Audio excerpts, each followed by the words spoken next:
Fala pessoal, tudo bem? Aqui estamos nós para mais uma live sobre advocacia para startups. E nesse nosso encontro de hoje, eu vou falar sobre um tema que eu gosto demais: mentoria. Mentoria para startups e para empreendedores. Esse é um dos temas mais felizes para mim. Eu, como vocês sabem, eu tenho muito interesse, eu gosto muito da carreira de professor. Infelizmente, no Brasil, ela é meio ingrata, né? Então, financeiramente, é um troço complicado. Você trabalha, você se esforça pra caramba, estuda bastante, tenta atender as pessoas, os alunos, da melhor forma possível, mas não tem um reconhecimento adequado. Então, hoje eu vou falar com vocês sobre mentorias. A gente pode falar que as mentorias são os novos modelos de aulas. A gente pode falar também que os sofistas que lá atrás sofreram muito com a perseguição, com o preconceito, porque vendiam conhecimento, hoje são aclamados. Hoje, quem sabe um pouco mais do que outra pessoa está ensinando qualquer coisa. E isso não é necessariamente ruim, mas isso também precisa ter muita cautela. Você não pode achar que sabe mais do que outra pessoa porque é mais velho, ou porque tem mais diplomas, ou porque tem mais dinheiro, ou porque... Não é isso. Você tem que ver o que você pode ensinar e para quem que você pode ensinar. Mentorar é diferente de dar uma aula, porque efetivamente na mentoria você ajuda a pessoa com os problemas reais dela. Numa aula você fala de muitas questões em abstrato ou de acordo com a sua experiência. Por exemplo, se eu for dar uma aula sobre investimento para startups, financiamento para startups, eu vou falar em tese, vou falar o que exige de investimento, como é o fomento público, como é que você vai buscar grana na iniciativa privada, etc. e tal. E aí você pode falar: Tiziano, eu não tive boa experiência com investidores. Eu tenho um problema de lidar porque eles querem relatórios e tal, e eu não gosto de fazer relatório. E minha empresa está bem, minha startup está bem. Veja, isso pode acontecer? Sim, isso pode acontecer. É regra? Não é regra. Por quê? Porque na mentoria você tenta trazer os mentorados para um padrão, você tenta trazer os mentorados para como eu posso dizer, um ciclo comum de aprendizado e de execução de atividades. Tá bom, gente? Vou mostrar para vocês aqui. Eu tenho um controle aqui das mentorias que eu dou. Isso daqui foram as mentorias que eu dei aqui no final do ano passado. Como é que eu viro aqui? Aqui. Opa! Tá aqui. 239 sessões de mentorias integralmente dadas por mim no ano passado, tá? Isso é fora consultoria, isso é fora atendimento, isso é mentoria. Eu cobro um determinado valor por hora de trabalho e faço isso. Mas olha, eu não vendo mentoria por hora. Eu cobro o valor por hora para estabelecer um plano. Por quê? Porque se o mentorado faltar, um abraço, tá pago. Não, e se o mentorado se atrasar, tá pago. E se o mentorado... tá pago. Mas vejam, uma recomendação que eu dou: não precifiquem o trabalho de vocês exclusivamente por hora. Não faça isso. Não faça isso porque aquela hora que ela é benéfica para você, ela pode ser muito discreta diante da importância daquela entrega. Ou o contrário. A sua hora pode ser tão cara que não faça sentido você atender um determinado tipo de startup. Vou dar um exemplo. Se porventura você está iniciando nesse segmento, nessa área, talvez seja interessante você buscar mentorar aquelas pessoas que também estão no início, aquelas pessoas que, por exemplo, estão ainda buscando validar negócios, que estão ainda, por exemplo, em POC, estão ainda buscando demonstrar se aquele produto, se aquela solução, ela de fato funciona. Antes de ir ao mercado, antes de testar preço, escala, etc e tal, você tem que ver se funciona o produto daquela startup. Bom, pessoal, para isso a gente tem que passar por algumas validações. E o mentor é extremamente importante para esse aprendizado. Vamos lá, deixa eu mostrar aqui para vocês outra coisa. Bom, vejam, um outro ponto indispensável quando a gente está falando de mentoria para startups, é o seguinte: lembre-se que na mentoria as pessoas estão com sigilo absoluto. Tanto você como mentor, como um mentorado que vai trazer para ti números, vai trazer para ti desafios, vai trazer para ti questões que ele está enfrentando, ela está enfrentando, e você precisa dar um apoio, você precisa ajudá-lo. Veja, para isso acontecer, o sigilo tem que ser pleno, tá? Não vai haver uma assinatura de NDA, não vai haver um pacto pela LGPD e tal, não vai ter isso. Agora, o que vai ter é uma confiança na outra parte, principalmente para executar algum tipo de estratégia, para testar algum tipo de produto, por exemplo, tá? Gente, eu posso dar um exemplo aqui para vocês do seguinte: em áreas mais reguladas, por exemplo, eu atendo muita gente que lida com patentes, tá? Então, alguém criou uma patente, vamos dizer, para, sei lá, para esse dispositivo aqui, essa etiquetadora. Para fazer uma etiquetadora que não precise de tinta, sei lá. Beleza, tá bom. Vamos patentear isso. Será que vale a pena ou não vale? Veja, eu estou com acesso a informações confidenciais do meu mentorado.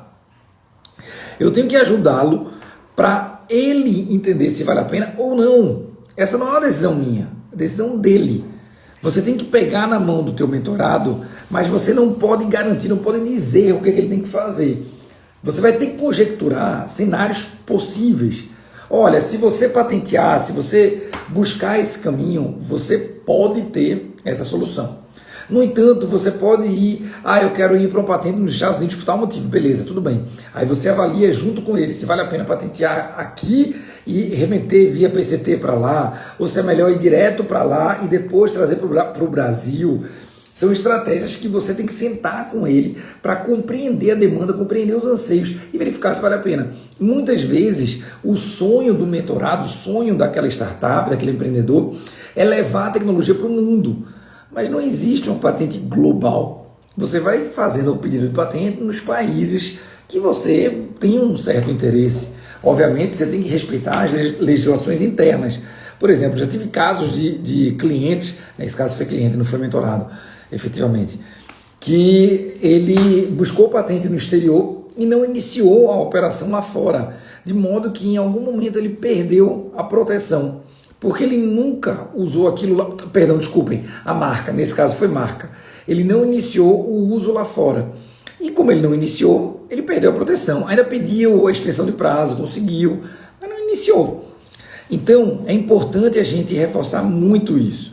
Mentoria não é aquela assessoria que você diz, você tem que fazer isso. Não. Você traz cenários plausíveis e junto com o mentorado vocês cogitam possibilidades. Uma das coisas mais importantes que você deve fazer na mentoria é conhecer o campo que aquele teu mentorado está atuando. Em quase todas as minhas mentorias eu falo sobre tamanho de mercado. Aí você entra na estrutura de TAM sem som, de mercado endereçável, de análise SWOT, de eventual BREG, de várias outras questões que vão te ajudar a compreender o grau de importância daquilo para o negócio do teu cliente. Então, é importante a gente ter em mente que a mentoria ela é muito bilateral, tá? Não é uma consulta médica, não é o mentorado chegar e dizer, estou com esse problema, como é que eu resolvo? Não é isso. Você tem que ajudá-lo a analisar essas possibilidades juntamente com os desafios que ele está enfrentando. Bom, tem diversos casos de mentorias que os mentorados não estão comprometidos. O que eu faço? Qual é a minha sugestão? Eu aceito até determinado atraso, por exemplo. Se o mentorado atrasar até 10 minutos, tudo bem, não tem problema. Você alonga o tempo da mentoria? Não. Ele atrasou, ele perdeu 10 minutos da mentoria. Aí se ele atrasar 12 minutos, 15 minutos, cara, se eu disser que nunca esperei por um mentorado um pouquinho mais, é mentira, esperei. Mas, via de regra, eu não espero. Tienei, você também não cobra, né? Já que o trabalho não foi realizado. Sim, a minha disponibilidade estava lá. Ele não entrou porque ele não quis. Eu cobrei sim. Mas compreendam, uma mentoria não é tipo uma consulta. Não é você chegar e dizer, como é que eu resolvo? Eu posso pedir patente, eu posso... Não é isso. Na mentoria, você deve fazer um acompanhamento. E esse follow-up, ele tem que ser feito pelo mentor. Se você não faz follow-up com os teus mentorados, tem algo errado. Você tem que entender qual é o desafio daquele teu mentorado para num determinado tempo você voltar a ele. Vou dar um exemplo. Tem um mentorado meu que nesses dias eu falei com ele, acho que foi ontem cedo, ontem de manhã, não lembro bem. E ele estava precisando testar uma situação de marketing digital. A gente combinou isso no mês passado. E aí eu perguntei, eu disse, olha, como é que tá? Eu abri o relatório, obviamente, do mês passado para poder atualizar com o relatório dessa nova sessão de mentoria. Aliás, esse é um tema, é um documento importantíssimo. Se vocês precisarem, quiserem os modelos que eu uso, podem me pedir. Vai ser um prazer depois enviar para vocês, tá bom? E eu atualizando o relatório, perguntei, olha, fez o investimento, como é que foi e tal? Olha e tal, eu disse, vê só, a gente pactuou algumas questões. Você disse que ia fazer isso. Não fui eu que pedi para você fazer. A gente conversando, você disse que precisava testar isso, que seria interessante. Você não testou. Então a mentoria de hoje, ela não vai fluir tão bem. Mas vamos revisitar alguns pontos? E aí, beleza, e a gente revisita. Você está dizendo que você exclui mentorados? Não, não excluo.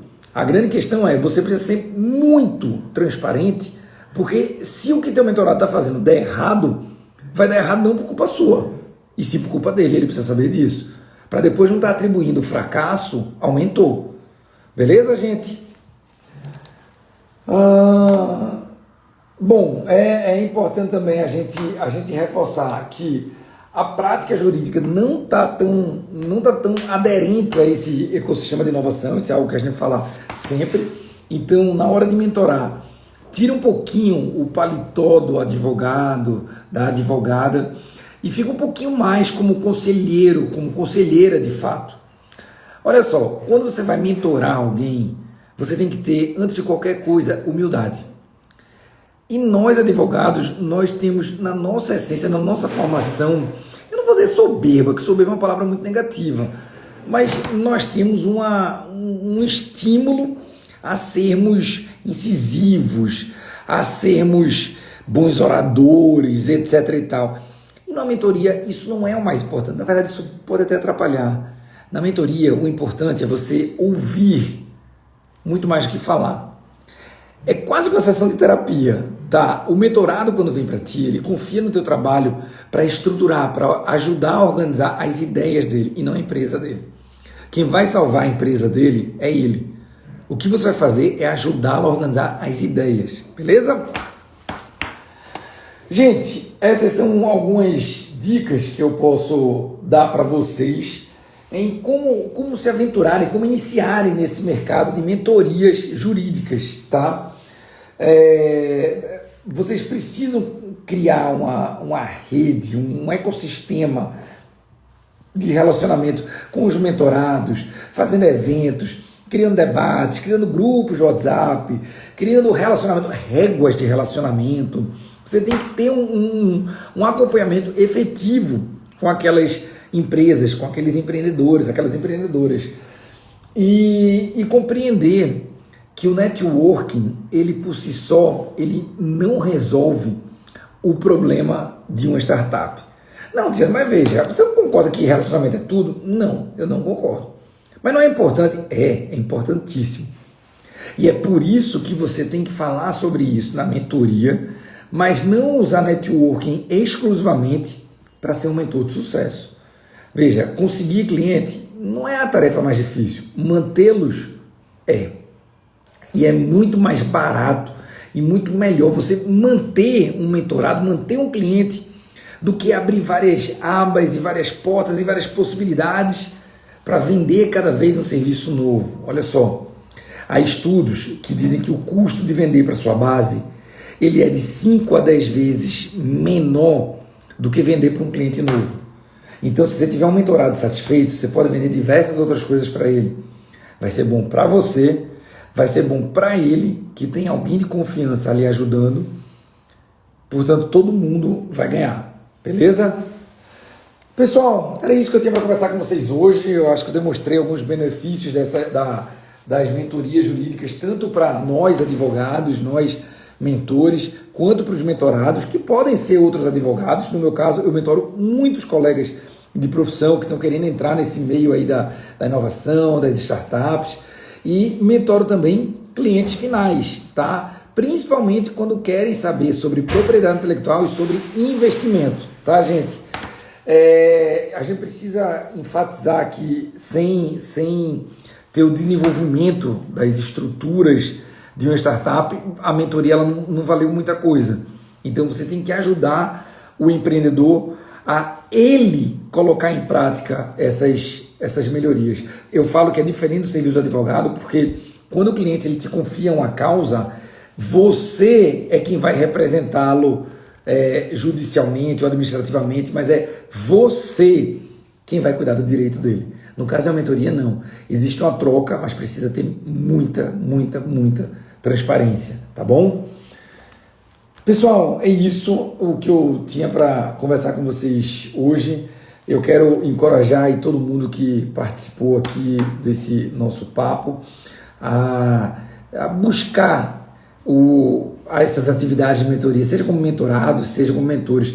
Eu tenho 3 mentores que eu me consulto com grande frequência. Um deles toda sexta-feira às 9 da manhã, outro quinzenalmente e outro com a frequência um pouquinho menor. Normalmente 1 ou 2 vezes por mês, mas não é tão certo. 1 vez por mês com certeza, mas é no horário ingratozinho, que é segunda-feira às 11h30 da noite, mas é o horário que ele pode e é o horário que eu não vou abrir mão de receber os conhecimentos desse cara que tanto me acrescenta.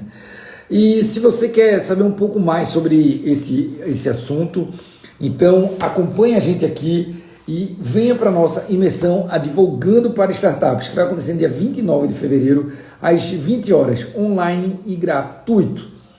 É isso, te espero lá. Valeu, um abraço.